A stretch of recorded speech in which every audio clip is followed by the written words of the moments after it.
मैं बोला एक शहर की जनसंख्या, ध्यान दे है ना, मैं साधारण ब्याज में आ रहा हूं अभी। साधारण ब्याज और कुछ नहीं, आपका परसेंटेज है। एक शहर का जनसंख्या कितना है? 10,000 है। शहर का जनसंख्या कितना है? 10,000। मतलब कि वर्तमान जनसंख्या की बात है अभी। अभी शहर का जनसंख्या कितना है? 10,000।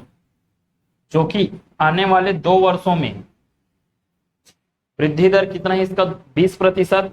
हर साल क्या होता है? 20% की दर से वृद्धि होता है। 20% की 20% वार्षिक दर ना, हर वर्ष 20%।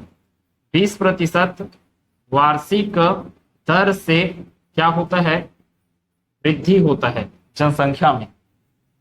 ठीक है, तो आपको बताना है कि 2 साल के बाद, कितने वर्ष में? 2 वर्ष बाद जनसंख्या कितना हो जाएगा? 2 वर्ष बाद जनसंख्या कितना होगा?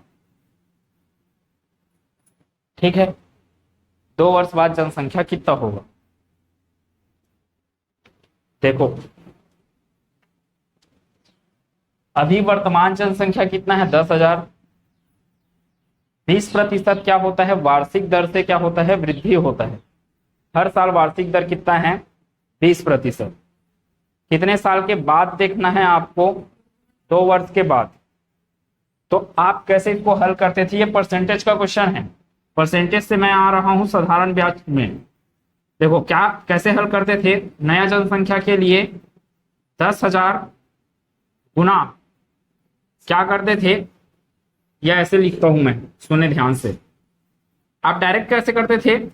10,000 गुना कितने प्रतिशत के लिए बोल रहे हैं? 2 वर्ष के लिए, तो 120/100, फिर गुना 120/100 लिखते थे। समझ आया क्या बोले? तो जो आंसर आएगा वो क्या है? आपका नया जनसंख्या है। 2 वर्ष बोला इसलिए 20% का वृद्धि बोले, तो नया जनसंख्या 120/100 गुना 120/100। यहां से 2 शून्य 2 शून्य 2 शून्य 2 शून्य खत्म। 12 गुना 12 144, और ये 2 शून्य और, मतलब कि 2 वर्ष के बाद जनसंख्या कितना हो जा रहा है? 14,400। ठीक है, अब इसी में आता हूं मैं। इसको और किस तरीके से हल करते हो आप? देखो, वर्तमान जनसंख्या कितना है? 10,000 प्लस क्या करते हो? 10,000 में कितना वृद्धि हुआ? वर्तमान जनसंख्या कितना है? 10,000। 10,000 में कितना वृद्धि हो रहा है? तो 10,000 में कितना वृद्धि हुआ? 20% का वृद्धि हुआ। ये तो 1 साल का है, लेकिन 2 साल, इसलिए गुना क्या करना पड़ेगा? 2। समझ आया क्या बोला मैं? 10,000 पहले जनसंख्या था। अब आपका एक्स्ट्रा जो बढ़ रहा है जनसंख्या, वो कितना बढ़ रहा है? 10,000 का 20%। कितने साल के लिए? 2 साल के लिए। ठीक है, तो अब देखें इसका आंसर कैसे करते हो आप? ध्यान से देखना। ये क्या है आपका? पुराना जनसंख्या। पुराना जनसंख्या मतलब कि मूलधन। ठीक है, मैं पुराना जनसंख्या मूलधन नहीं होगा, लेकिन परसेंटेज से मैं मूलधन में आ रहा हूं। आप क्या बोल सकते हो? पुराना रुपया कितना था? 10,000 रुपए, ऐसे करके। मतलब इनकम कितना रहा होगा? 10,000 रुपए, जो कि हर साल 20% की दर से बढ़ रहा है। तो 2 वर्ष बाद नया इनकम कितना होगा? तो 2 वर्ष बाद नया इनकम कितना समझ में आ रहा है? 14,400। तो देखें कैसे कैसे ला रहा हूं मैं। 10,000 को क्या बोला मैं? पी, मूलधन, प्लस देखें ये क्या लिखाएगा? पी, और ये क्या है? रेट। आर कितना समय? तो T/100। किसका फार्मूला है? साधारण ब्याज का ये फार्मूला है, PRT/100। ठीक है, इसका फार्मूला है, साधारण ब्याज का फार्मूला है PRT/100। और ये क्या है? P क्या है? मूलधन है। तो मूलधन और जब साधारण ब्याज को जोड़ते हो तो क्या मिलता है आपको? मिश्र धन। तो लास्ट में जो चीज मिला वह क्या है? मिश्र धन है। आपके पास स्टार्टिंग में जो चीज था, मतलब कि कितना था स्टार्टिंग में आपके पास? 10,000। वो क्या है आपके पास? मूलधन है। और ये क्या है आपका? आर, रेट हो गया। फिर ये P मूलधन और T क्या है, समय। समय आपको हमेशा लेना है वर्षों में, समय लेना है आपको वर्षों में। क्यों वर्षों में लेना है ये भी सुने। इसलिए वर्षों में लेना है क्योंकि रेट को क्या बोला गया है, वार्षिक दर। यहां पे लिखा ना मैं 20% वार्षिक दर, अगर बोल देता 20% अर्धवार्षिक दर, देखो 6 महीने का 20% बन रहा है, उसको भी वार्षिक बना के बैठे रहो आप। रेट को भी आप क्या बना लो, वार्षिक। 6 महीने का जो रेट है वो कितना आ रहा है, 20%। तो 12 महीने का रेट कितना हो जाएगा, 20 40%। मतलब आप क्या बोल लेना, 40% वार्षिक दर से। समझ आ रहा है प्रश्न कैसे कैसे पूछा जाएगा, उसको बता रहा हूं। समझे क्या क्या बोले। अब देखें ध्यान से, कुछ भी नहीं है, सिंपल इंटरेस्ट का फार्मूला बस रहेगा। सिंपल इंटरेस्ट क्या होता है, मूलधन गुणित दर गुणित समय बटे 100, ये सिंपल इंटरेस्ट। अगर आपको मिश्र धन चाहिए, मिश्र धन ए बराबर सिंपल इंटरेस्ट, मतलब मूलधन में क्या जुड़ जाता है, सिंपल इंटरेस्ट जुड़ जाता है। मूलधन प्लस क्या होता है, मूलधन मतलब SI प्लस क्या होता है, ब्याज बोलो या सिर्फ क्या बोलो, साधारण ब्याज। सिर्फ अगर ब्याज लिखा है इसका मतलब वो साधारण ब्याज बोल रहा है। अब इसके बाद का चैप्टर रहेगा चक्रवृद्धि ब्याज, तो साधारण ब्याज और चक्रवृद्धि ब्याज। तो प्रश्न में आपको लिख के दिया रहेगा कि वो साधारण ब्याज करके साधारण ब्याज की वार्षिक दर से या चक्रवृद्धि ब्याज की वार्षिक दर से करके। तो प्रश्न को ऐसे पकड़ने का, वहां पे लिखा है साधारण ब्याज और आप बना रहे हो चक्रवृद्धि ब्याज से, तो आंसर आएगा ही नहीं। अगर मान लो कुछ भी नहीं बोला, सिर्फ लिखा है ब्याज, तो साधारण ब्याज है। अगर ब्याज भी कहीं पर ना तो साधारण लिखा ना चक्रवृद्धि लिखा, इसका मतलब वो क्या समझ में आ रहा है आपको, साधारण ब्याज। कुछ भी नहीं लिखा तो भी ठीक है। तो आपको अगर मिश्र धन चाहिए, अगर आपको मिश्र धन चाहिए तो आपके पास रहना चाहिए मूलधन और आपके पास रहना चाहिए ब्याज। तो ब्याज कैसे मिलता है, ब्याज मिलता है मूलधन गुना दर गुना समय बटे 100। जहां पे आपका आर को हमेशा रखेंगे किसमें, आर रखेंगे वार्षिक रखेंगे हमेशा, ठीक है। और टी को रखेंगे वर्षों में, ठीक है। माह में दिया रहेगा तो वर्षों में। जैसे कि मैं बोला 1.5 साल में कितना महीना, 18 महीना। 1.5 साल मतलब 18 महीना, तो वो लिखा रहेगा 18 महीना का। तो 18 महीना मतलब कुछ मत करें आप, 18 को भाग दे दें 12 से, क्योंकि भाई एक साल में कितना होता है, 12 महीना। अर्थात 18 महीना को अगर चेंज करना है वर्ष में, देखें 18 महीने को वर्ष में चेंज करना है तो क्या लिखना पड़ेगा, 18/12 वर्ष। इसको हल कर लेना और, है ना। फिर उसके बाद अगर मैं बोलता हूं 50 महीने तो वर्षों में चेंज करना है तो 50/12, ठीक है। अब ये किस में चेंज हो गया, वर्ष में, ठीक है। और बोलेगा अगर ये तो क्या हो गया आपका महीने से वर्ष, अगर आपको वर्ष से महीने जाना है, वर्ष से महीने, जैसे महीने से वर्ष गए, ठीक है। आगे आएगा, आपको जरूरत पड़ सकता है क्या चीज के लिए, वर्ष से महीने में जाने का। आपको अगर महीने से वर्ष में जाना है तो भाग देना पड़ता है 12 से, जबकि वर्ष से महीने में जाना है, जैसे 2 वर्ष में कितना महीना होता है, 24। वो 24 आपको प्राप्त कैसे हुआ, 12 का गुना किए ना 2 में, इसलिए क्या होगा 2 वर्ष बराबर क्या लिखोगे, 2 गुना 12। अब ये बन गया महीना, ठीक है। वैसे लिखेगा 3 सही 1/2 वर्ष। अब देखें ध्यान से, 3 सही 1/2 वर्ष। आप बिना कैलकुलेट किए आसानी से निकाल सकते हो क्या चीज, 3 गुना 12 कर लेना, फिर प्लस करके 1/2 गुना 12 कर लेना। 3 12 तिया 36 महीना, 12 का और आधा 6, 36 और 6 42 महीना, ठीक है। आंसर 42 महीना आएगा। देखना कैसे, आप क्या कर सकते हो, ऐसे इसको हल करना है। अगर जैसे हल करते हो गणित के नियमों के अनुसार, 3 दूनी 6 और 1 7, 7/2। तो ये मैं लिखा 7/2 गुना क्या कर दिया मैं 12। अब ये बन गया महीना, देख रहे हो, 2 6 12, 6 7 42। या तो ऐसे हल कर लो, पूरा हल करने के बाद गुना कर दे आप 12 से, या तो फिर इसको अलग अलग, इसलिए बताया जो आप क्वेश्चन पूछे। इसको क्या किया जा सकता है, 3 सही 1/2 लिखा है, उसको कैसे लिखा जा सकता है, 3 + 1/2 लिखा जा सकता है। तो आप इसमें 12 का गुना कर रहे हैं ना, तो 12 का गुना इसके साथ, फिर 12 का गुना इसके साथ, तो इसलिए आपका 12 × 36 और 12 गुना 1/2 मतलब कि 6। ठीक है, समझ आया क्या? मतलब कि महीने से वर्ष में जाना है तो भाग 12 से, वर्ष से महीने में जाना है तो गुना 12 से। अब ये रटने वाली बात आप खुद अपना एक उदाहरण समझा करें। जैसे कि आपको वर्ष से चेंज करना है महीना, तो 2 वर्ष में कितना महीना हो रहा है, जैसे 24, तो वो 24 क्यों आया, क्योंकि 2 में आप गुना किए 12 का। अब मैं बोला 1.5 साल में कितना महीना, 1.5 साल में कितना महीना, तो 18 महीना। तो 1.5 साल में जो 18 आ रहा है,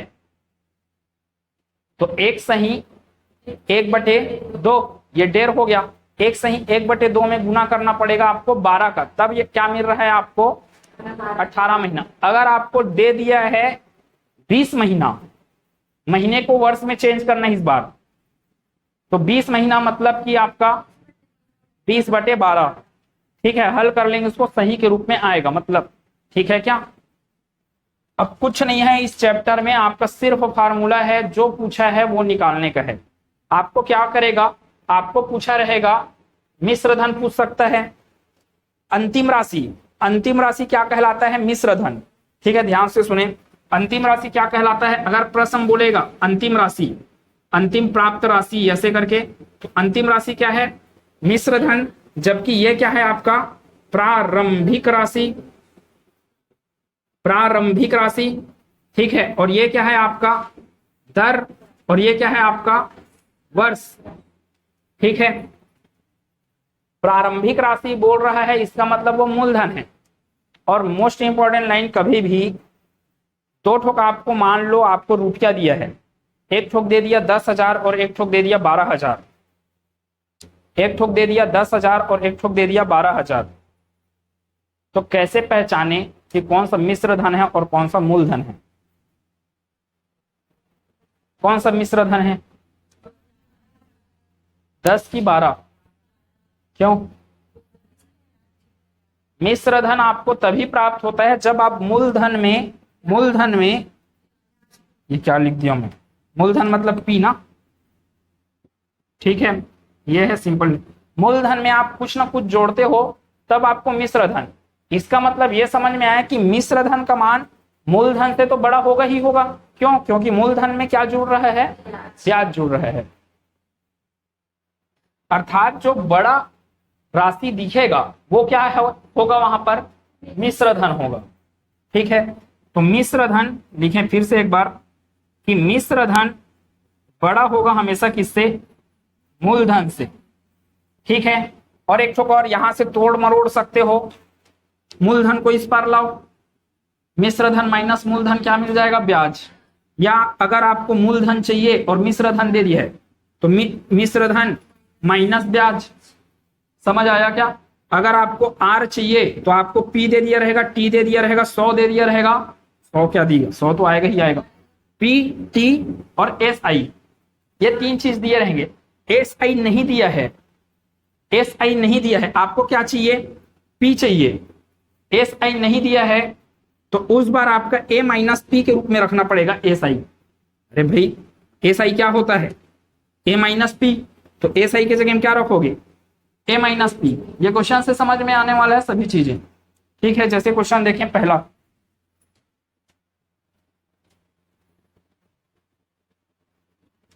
कुछ नहीं है चैप्टर में, सिर्फ फार्मूला है और डाटा को देखने आना चाहिए कि दिया क्या है आपको।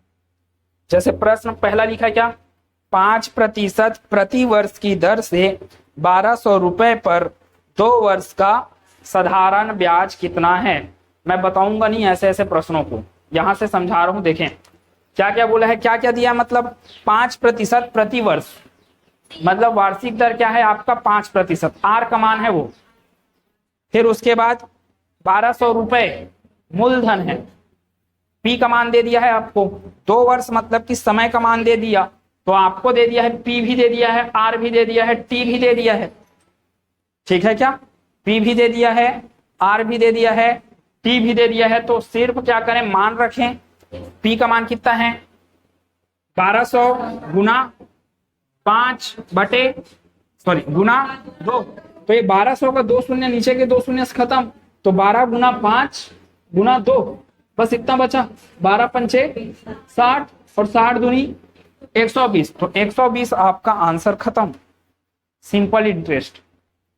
ठीक है, अब ऐसे ऐसे प्रश्नों को यहाँ पे हल करके नहीं बताना। दूसरा प्रश्न देखें, 7 वर्षों के लिए साधारण ब्याज 980 रुपए है, तो 11 वर्षों के लिए साधारण ब्याज क्या होगा। अब देखें ये थोड़ा सा, 7 वर्षों के लिए साधारण ब्याज कितना है आपके पास 980। मूलधन कभी चेंज नहीं होने वाला, जब तक प्रश्न में नहीं बोलेगा ना यदि नया मूलधन ये हो जाए करके, तो मूलधन आपका 7 वर्षों के लिए भी वही रहेगा, 11 वर्षों के लिए भी क्या रहेगा, वही रहेगा। देखो 7 वर्षों के लिए जो SI का मान है, क्वेश्चन सेकंड 7 वर्षों के लिए SI का जो मान है वो कितना दिया है 980, और 11 वर्षों के लिए क्या दिया है कितना, 11 वर्षों के लिए SI क्या करना है आपको ज्ञात करना है। अब देखो मैं प्रोपोर्शनैलिटी में चल रहा हूं, आपको रेट वगैरह के बारे में कुछ नहीं दिया ना, इसका मतलब पहले बेसिक से बताते हैं, बेसिक से बता रहा हूं, थोड़ा सा सुने। आपको न तो मूलधन बोला है वहां पे, न तो रेट बोला है। अरे भाई जब साधारण ब्याज है, सुने ध्यान से, साधारण ब्याज है और जब मूलधन चेंज नहीं हो रहा है तो रेट भी चेंज नहीं होगा। साधारण ब्याज में ये चीज है, साधारण ब्याज में मूलधन अगर चेंज नहीं हो रहा है तो रेट भी चेंज नहीं होगा। देखिए क्या बोले, SI में यदि मूलधन सेम है, यदि मूलधन वही है तो मूलधन वही है तो रेट भी, मतलब कि दर भी वही रहेगा, दर भी वही रहेगा। समझ आया क्या बोले, मूलधन वही है तो दर भी क्या रहेगा, वही रहेगा। अब देखें, और मैं डायरेक्ट इसको यहां से हल कर सकता हूं, कैसे हल करेंगे थोड़ी देर में। एक तो बताऊंगा मैं सिंपल इंटरेस्ट क्या है और आपका कंपाउंड इंटरेस्ट। सिंपल इंटरेस्ट मतलब कि साधारण ब्याज, कंपाउंड इंटरेस्ट मतलब कि चक्रवृद्धि ब्याज, दोनों में फर्क क्या है थोड़ा सा सुनेंगे बाद में, फिलहाल इसको देखेंगे। आपको क्या बोला, 7 वर्षों में बोला था, ठीक है, और इधर क्या है 11 वर्षों में। तो सिंपल इंटरेस्ट देखें, इसके लिए फार्मूला सिंपल इंटरेस्ट दिया है ना, तो SI का फार्मूला देखें इसके लिए। SI, अच्छा ये पहला वाला है तो मैं SI1 कर देता हूं। SI1 इक्वल टू क्या होगा, P गुना R गुना T1। इसको P1 R1 T1 नहीं लिखेंगे, मैं अभी बोला ना P यहां पर भी तो वहां पर भी वही P, यहां पर भी R तो वहां पर भी R। वैसे ही इसके लिए बटे क्या हो गया ये 100, इसके लिए आएंगे अगर तो ये क्या लिखाएगा SI2 इक्वल टू P2 नहीं R2 नहीं PR T2 बटे 100। समझ आया क्या बोला मैं। थोड़ा सा यहां से देखें, यहां पर भी PR बटे 100 लिखा है, यहां पर भी PR बटे 100 लिखा है।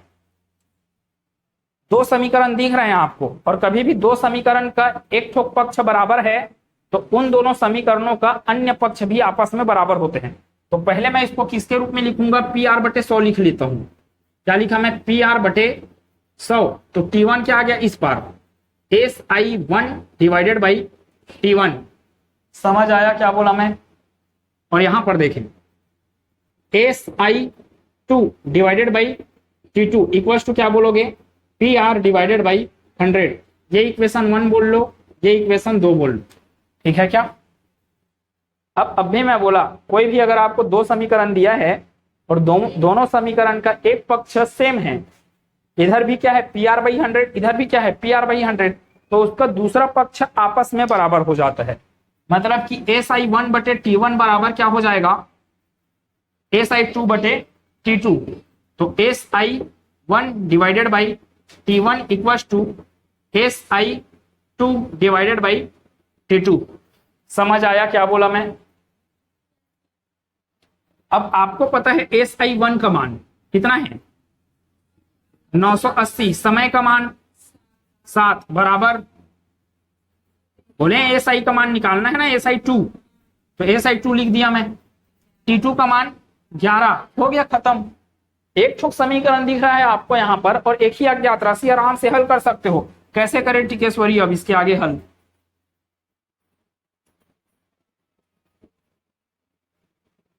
SI2 चाहिए अपने को। अरे बोलो ना, तिर्यक गुना कैसे कैसे करेंगे? कैसे नहीं बोलते हो? बराबर क्या चल रही इधर 980, ये 11 उधर जाएगा, 980 के साथ 11 का गुना बटे 7, 7 एकम 7, यहाँ पे 14 सत्या 98 होता है, मतलब 98 कितने बार में भाग गया 14 बार में, और ये शून्य एक ठोक और, अरे 980 में एक ठोक शून्य बचा था ना, ठीक है। तो 11 का गुना किससे किए 14 से, तो कितना मिल जाएगा आपका, शून्य का तो शून्य रहेगा इकाई में, फिर 11 चौक 44 हाथी लाया 1, 11 एकम 11 और 1 12, मतलब कि आपका दूसरा मूलधन कितना है, क्या हो गया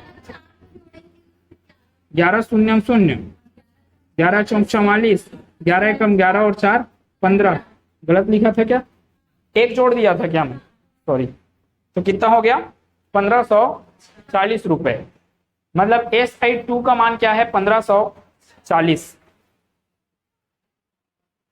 अब फिर से सुने, इतना ताम झाम काहे किए आप? जब मैं बोला आपके पास P का भी मान R का भी मान सेम है, अच्छा R का मान सेम मतलब R अपने साथ हमेशा लिए रहता है 100 को, देख रहे हो यहाँ पे R बटे 100 वाला चल रहा था, R हमेशा अपने साथ किसको लिए रहेगा 100 को बटे में, इसका मतलब P भी सेम है, R भी सेम है, 100 भी सेम है, हर चीजों के लिए। किसमें बोल रहे हैं, साधारण ब्याज वाले प्रश्नों में। जब आपको मूलधन चेंज नहीं हो रहा है तो दर भी चेंज नहीं होगा, ठीक है, मूलधन अलग से चेंज करवाएगा आने वाले क्वेश्चंस में, ठीक है। अब देखें शॉर्ट ट्रिक क्या समझ में आ रहा है आपको भाई, जब P R और 100 दोनों का मान तो वही, इन तीनों का मान क्या चल रहा है वही 6, दूसरे कंडीशन में भी, इसका मतलब ये कांस्टेंट है, कांस्टेंट मतलब कि जिसका मान परिवर्तित नहीं होता, यहां पर भी PR बटे 100 है, यहां पर भी PR बटे 100 है, मतलब दोनों कंडीशन में क्या होना है PR बटे 100 होना है, तो ये कांस्टेंट है। और कभी भी आपके पास, मैं प्रोपोर्शनैलिटी आपको समझाया साइंस में, जैसे कि मैं बोला XG is proportional to R, तो आप क्या करते हो XG और ये प्रोपोर्शनैलिटी के जगह में बराबर लाते हो और एक तो क्या लिखते हो कांस्टेंट, फिर ये क्या लिखते हो R। तो सिंपल से यहां से ये भी सोचे ना, जब आप इसको हटाकर ऐसा लिख सकते हो तो इसको हटाकर ऐसा नहीं लिख सकते, समझे क्या बोले? और समझे इसका मतलब XG डायरेक्टली प्रोपोर्शनल है R के, तो इसको भी मैं बताया XG, इसको हटाता हूं मैं, कुछ और अच्छा चीज लेता हूं, जैसे कि P is directly proportional to T, इसका मतलब क्या हुआ P1 बटे P2 अगर करोगे तो उधर लिखना पड़ेगा T1 बटे T2 बराबर करके। वैसे यहां पर क्या समझ में आ रहा है, अगर ये उल्टा रहता ना, और सुने, अगर ये उल्टा रहता जैसे कि P is indirectly proportional to व्युत्क्रमानुपाती ना, तो अगर आप यहां पर P1 बटे P2 लिख रहे हो तो उस पर आप T1 बटे T2 नहीं, उल्टा है ना, अब लिखोगे यहां पे T2 बटे T1। समझ आया क्या बोला मैं? ठीक है, तो देखें यहां पर SI के सामने सामने ये तो पूरा कांस्टेंट है, दिख रहा है, ये पूरा कांस्टेंट है और ये पूरा का पूरा कांस्टेंट, और ये क्या हो गया बराबर, इस कांस्टेंट और बराबर को हटाओगे तो वहां पे क्या आएगा, ये अनुक्रमानुपाती का चिन्ह आएगा। अनुक्रमानुपाती क्यों बोला अभी, क्योंकि SI के सामने सामने में पड़ेगा कौन T, समझे क्या समझ में आया? SI is directly proportional to T। Physics में चले गया मैं, गणित पढ़ाते पढ़ाते, तो फिजिक्स से सॉल्व कर रहा हूं अब इसको मैं। और अब भी आपको क्या दिया है, यहाँ का SI दिया है, यहाँ का SI2 निकालना है। देखो जिसको निकालना है ना सबसे पहले उसी को लिखा करो तो ज्यादा अच्छा होगा। SI2 बटे क्या कर लो SI1, तो बराबर उस पर क्या लिखूंगा टी, कैसे T1 आ जाएगा? जब सामने सामने है तो ये साइड 2, तो यहां पर भी क्या आएगा? T2 बटे T1। टी क्या है? टी का मतलब हमेशा टेम्परेचर वगैरह नहीं होगा, यहां पर समय चल रहा है वर्षों में। अब आपको मान निकालना है किसका? SI2 का, तो गुना होगा SI1 उधर। उधर कौन है? T2 बटे T1। दूसरा वर्ष आपका 11 बटे पहला वर्ष 7 गुना SI1 उधर गया कितना? 980। देख लो 3-4 लाइन में खत्म यहां से आंसर। समझ आया क्या बोले? तो ये वाला अप्रोच अपनाना है आपको, और ये काम आएगा आपका 4 दूरी समय वाले चैप्टर में। मैं बुक के जैसा बताऊंगा ही नहीं वहां पर, बुक में जो दिया है सॉल्यूशन वहां सिर्फ एक कॉन्सेप्ट की कौन कांस्टेंट हो रहा है, लेकिन कोचिंग चले तब तो। ठीक है, आगे